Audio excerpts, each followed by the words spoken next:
Hey everybody, it's here to you, and welcome back to Let's Play The Legend of Zelda Majora's Mask 3D.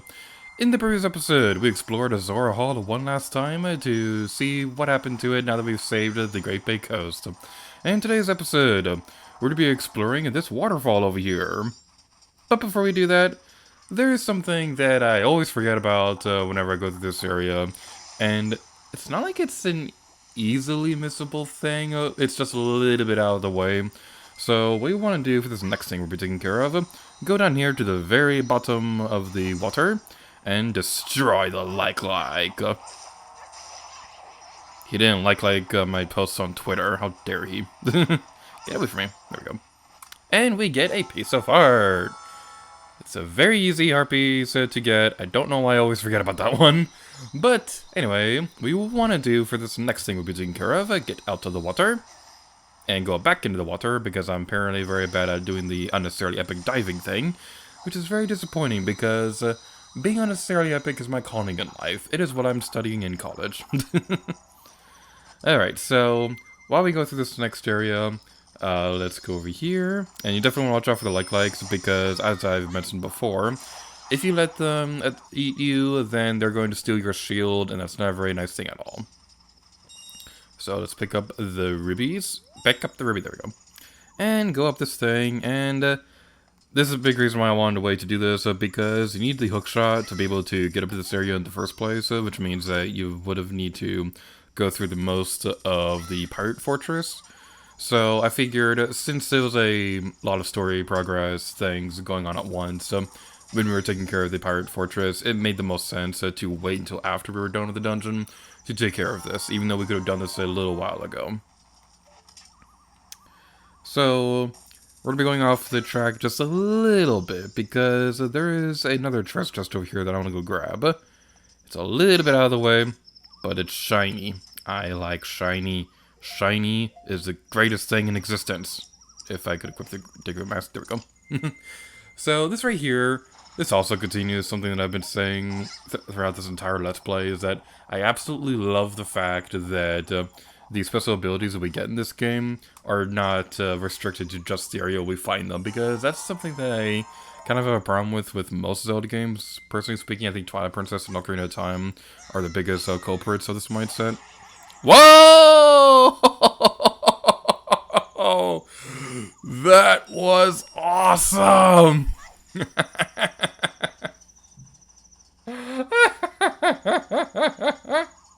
That was so cool! That was awesome! My face is exploding from excitement. I haven't said that in a very long time, but that's just how awesome that was. Back on the top of this platform over here. So we're going over this direction. Actually, it's actually the way I want, because the other one is a little bit out of the way. If this was Breath of the Wild, we could just climb these rocks, but no, there's a few console generations ahead of its time. So, word of advice, drink Chateau Armani before coming into this place. You are going to regret it if you don't, just trust me on that.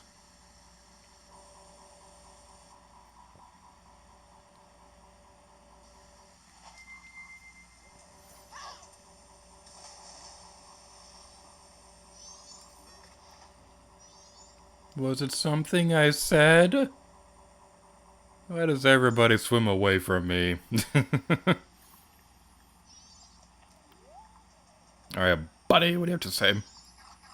You again? You can't fool me with those green clothes. You want an empty bottle, don't you? You never learn your lesson. Coo. Okay, I'll give you one. But only if you could swim through all the rings in the river in under 2 minutes. So do you want to try? No thanks. The way out is over there. Oh, you don't say anything funny. You're just a lame beaver. No, honestly, I love beavers. They're just so cute. Alright, so this right here is a pretty fun minigame where we are going to be following this beaver across the river. Yay! So, a couple things I need to advise you on. First of all, as you saw right there that I unintentionally demonstrated, the outside of the rings are solid, so don't go thinking you could just swim through them. So, you definitely be careful with that. Also, like I said earlier, drink Chateau Armani before coming in this place so you have unlimited magic. There are magic refills in the jars over there, but that's just another thing that you need to aim for when you're going through this area, which means that you're going to be focusing on more things than you need to, because they ruined the swimming controls in this game, and they're already perfect in the original, but I've already harped on that way more often than I need to. So this isn't really all that hard of a minigame. It's just a bit more one of those things where it's more of a relaxing thing than anything else, because I know some people out there may have trouble with this, but I never really had that much trouble with this one. This is just a really fun, relaxing minigame, and this song is just super catchy. Now, if I were to complain about one thing with this minigame, it's a little repetitive, and we'll get to that in a moment. But the other thing I don't really care that much for is that if you bump into a wall or anything like that, then the camera seems to have a bit of a hard time trying to refocus on where you need to go. So that's one thing that's a bit problematic with this minigame, but other than that, this is a pretty fun one. Just continue following the beaver, and go over here, and go this way. That was perfect. That's not good. Did you call me little brother? I called you big brother, actually. What? Empty bottle? Yeah, an empty bottle. Don't worry, little brother. To you, it's just an empty bottle, but to us, it's princess treasure. Are you a treasure tracker? I can't give you one just because you beat my little brother. We can't just give you one. I'll give you one after you raise once more, this time against me.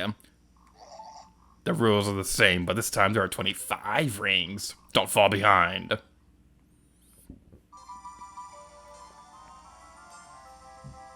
And we get to follow this guy around now, so same things as before applies here as well. Drink Chateau Armani before coming in this place. I cannot stress that enough. Chateau Armani is your best friend in the Great Bay Coast. So, you know what? That kind of reminds me of something that I've been wanting to talk about for a little bit. That might be the reason why they changed the Zora controls, because maybe they didn't think the Chateau Armani was all that worth it in the original, because there were magic jars everywhere that would refill your magic anyway. So maybe they nerfed the Zora swimming so that you would be forced to get Chateau Armani, so it'd be a bit more of a useful item. But on the other hand, again, it's just a huge downgrade from the original, because the original had perfect swing controls, which is very hard to do in the 3D games like this. I really sort of get like a nickel for every time that I say that. Alright, so continue following this guy, and this right here could be a little bit tricky because those two rigs are a little bit more open than the other ones, but just continuously follow the beaver around and you'll be fine. As long as you're able to get to the end within the time limit, you should be okay, as long as you get all the rings too. You don't necessarily have to be right on top of the beaver the entire time. Now, something that I've always wanted to try, but I never really had the patience to do it or anything like that, is that I want to see if it's possible to complete this faster than the beaver. It's probably not possible, but it's just something I've always wanted to try out. He did, little brother. Yeah, he did, big brother. There's something we can do, little brother. This is a mess, big brother. And we get an empty bottle, and I bumped my microphone, because that's the best way to do live commentary thingies. Yay! Switching to the bottom screen, and race the Beaver Bros, period, exclamation point. You beat the Beaver Brothers in a race at a waterfall rapids. To commemorate your victory, you are given an empty bottle. Whenever I see the word victory, I can't help but think of that one song from the pirate movie where it's like, victory, blah, blah, blah, victory, I don't know the lyrics. I think I used that song during the Super Mario Galaxy Let's Play announcement. He's back, little brother. Yeah, he's back, big brother. But we don't have any more empty bottles, do we, little brother? No, we don't have any, big brother. If you say you still want to race, though, that's fine. First, you'll start with my little brother. This time, the time limit is 1 minute and 50 seconds. Oh, no! We don't have a lot of time! Oh, no! So, I honestly don't have much to say about racing the brothers again. It's the same route, but you're under a smaller time limit. So during these races, I'm going to have the bottom screen displayed to give you guys a bit of a general idea of how this area looks, because what I always wanted to know on the Nintendo 64 version was what the map in this area looked like, because I don't remember if there was a map for this area, but I don't remember there being one. There may have been, and may have been in a super obvious location that I just never found, but I just really like the map in this area, I don't know why. So let's continue on going through over here, and go through that ring. Alright, so something that I could probably talk about while we're going through this area again is, this is the last of the Zelda recording sessions that I'm doing before I leave for my trip to PAX. And I'm really excited for PAX because they announced a couple of days ago that Link's Awakening will be playable there, which means that I can play Link's Awakening on the Game Boy while waiting in line for Link's Awakening on the Switch, and that's going to be amazing. And they're also going to have Luigi's Mansion 3 playable as well, and that's going to be a lot of fun. So, if I was able to record footage for those, then they'll be on the Gator vlog series, and there'll be a car in the corner of the screen, so you can check that out, and that's a lot of fun. Hooray for self-promotion. With only 2 more rings left to collect, let's go over here and go inside the final ring. I always really loved that the moon was in the background during the last part of this race. You did it again, little brother. You did it again, big brother. This shameful little brother. Now race me. The time limit is the same as was before. Reading too fast makes my tongue tied.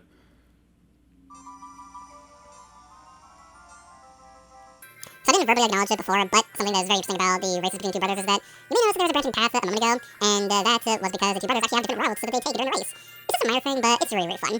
And I do believe that you can explore this area freely if you were to just go swimming here normally without talking to the brothers or anything like that. I don't really have the patience to do that right now. Maybe I will off camera, but I don't really do that right now. Let's go over here. Show them the ring.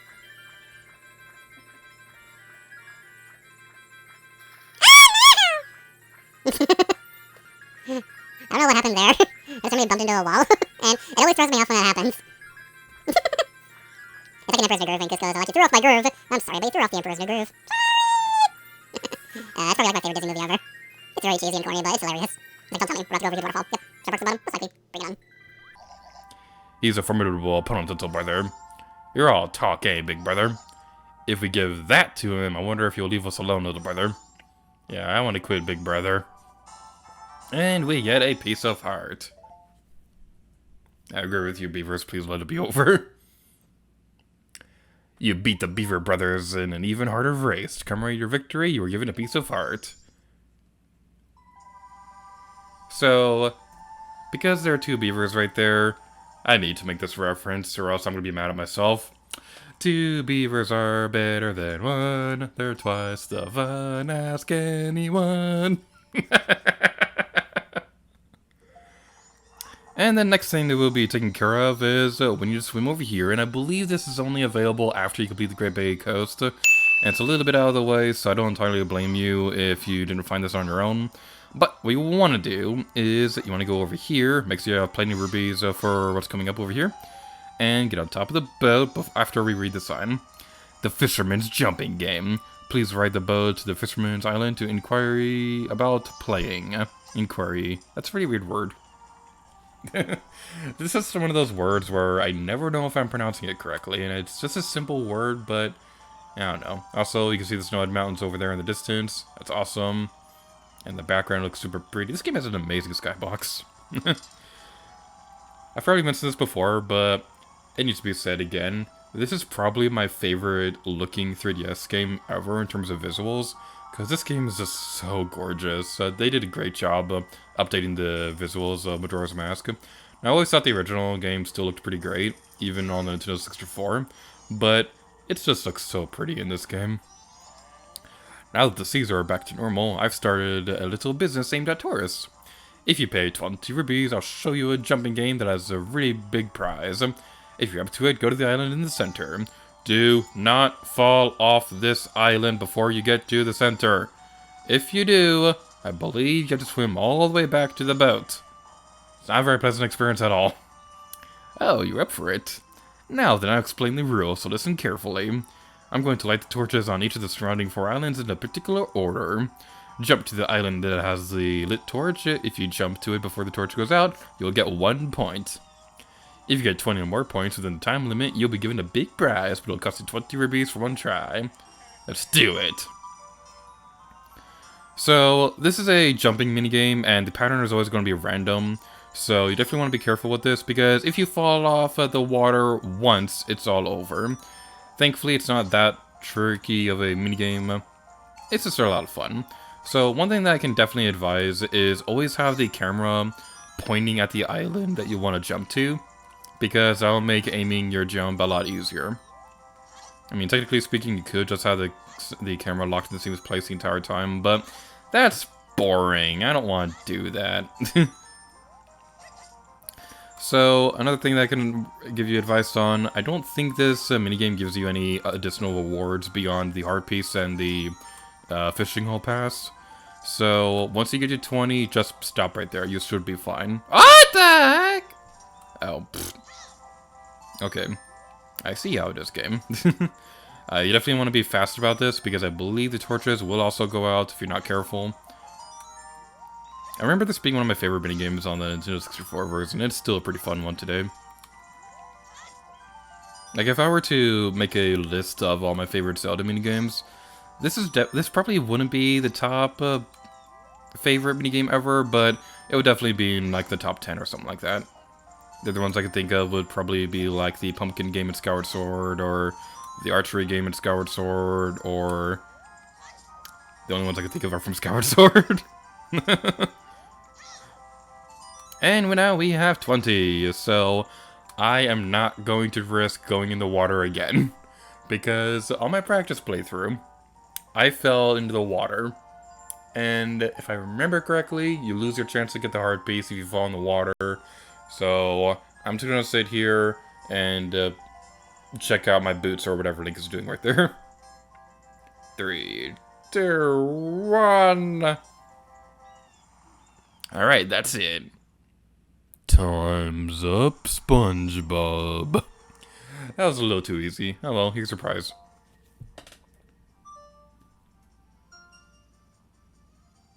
You played the Fisherman's a new jumping game and scored 20 points within 2 minutes, not 20 minutes. Your prize was a piece of heart.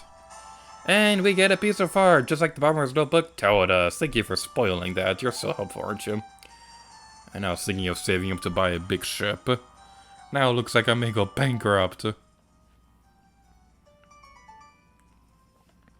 A fisherman at Great Big Coast. Once the ocean is back to normal, his place will open for business. So, we're going to be leaving the Great Big Coast real quick to take care of something that we'll need to take care of to finish off the last of the things I want to do in this video. So, we go inside the trading post, and we can see that there's a Scarecrow over here. Oh, baby, that's a nice thing you got there. Let me hear a song you wrote on that. So, a big part of planning out this Let's Play was trying to figure out some kind of clever song to play for the Scarecrow. Unfortunately, I'm not that clever. Like, I was trying to figure out how to do things like playing Pollyanna from Earthbound on this thing, or playing some other kind of Zelda song. I just could not figure it out. I am not great at coming up with music, so instead...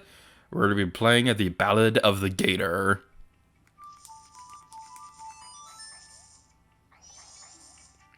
Hey, yeah, that's a nice tune, baby. By the way, I know of a mysterious song that I'm not going to explain to you because I already did. So now that we've taken care of that, we can pull out the ocarina, and now we can see that the Scarecrow Song will now forever be in our inventory. So, that's pretty exciting. Make sure this is something that you can remember easily, because otherwise you're going to run into a little bit of trouble. One last thing before we return to the Great Big Coast is if you go to the area near Snow Temple and go back over here, there is another heart piece that's been kind of tempting us for a while. We couldn't get this until... Oh, that was bad. We couldn't get this until after we got the Scarecrow Song and the hookshot. So that's the reason why I wanted to wait until now to go get it. I'm gonna move this out of the way and let's see if this will work. Come on, quick one. And boom! Yay! So, use the magic mirror, lens of truth, whatever this is called. Go over here, and you definitely want to be careful here because this can eat up your magic pretty quickly if you're not careful, but luckily we have the Chateau Romani, so all shall fear me! I almost fell off to my deathly doom right there. That would not be a very pleasant experience at all.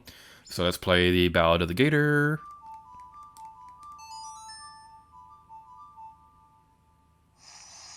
It actually sounds kind of decent. I mean, it's not amazing or anything like that, but it doesn't sound bad. So the purpose of the Scarecrow Song is Owie! Owie! Owie! Owie! Yes, oh, yeah, we made it again, baby. What great playing as usual. So the purpose of the Scarecrow Song, or the Ballad of the Gator, is that using this song will summon the Scarecrow to certain spots. And this will allow you to get some heart pieces. So that's pretty exciting. Alright, so last thing we'll be taking care of in this video is, if you go over here towards these cliffs off to the side of the Pirate's Fortress, you can go over here and use the hookshot. So make sure you have the Ballad of the Gator, or Scarecrow Song as it's officially called, and make sure you have a magic bean. Can I not hookshot onto that thing? I did a moment ago. There we go, okie dokie. Shut up. Shut up. Shut up.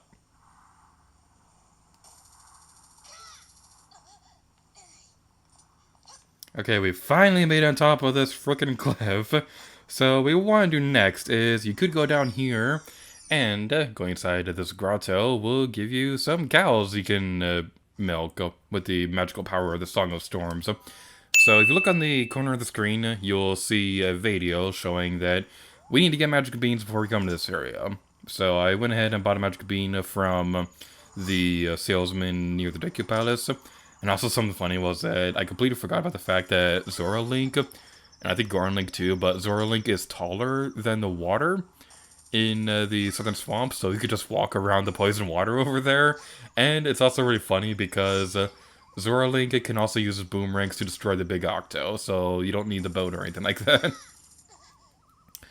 Alright, so this right here, you're also going to see the fact that I watered this plant off screen because I completely forgot about the fact that I need the Scarecrow Song to activate this.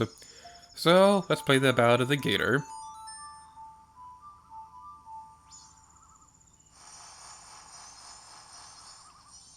And take care of this quickly because my 3DS is almost dead. Hook shot over to the Scarecrow, and boom! We get a piece of heart. And with that, I don't want to talk to you. You're weird. You're a Batman villain. Don't trust Scarecrow. Alright then, so now that we've taken care of all that, we're ending this video off here. So, whoa, that looks really pretty. That looks really cool. Man, this game needs a Switch port, because that would look amazing in HD. And with that, we're ending this video off here. So thank you all so much for watching this episode of The Legend of Zelda Majora's Mask 3D. And until next time, Lady Gear to you. Oh yeah.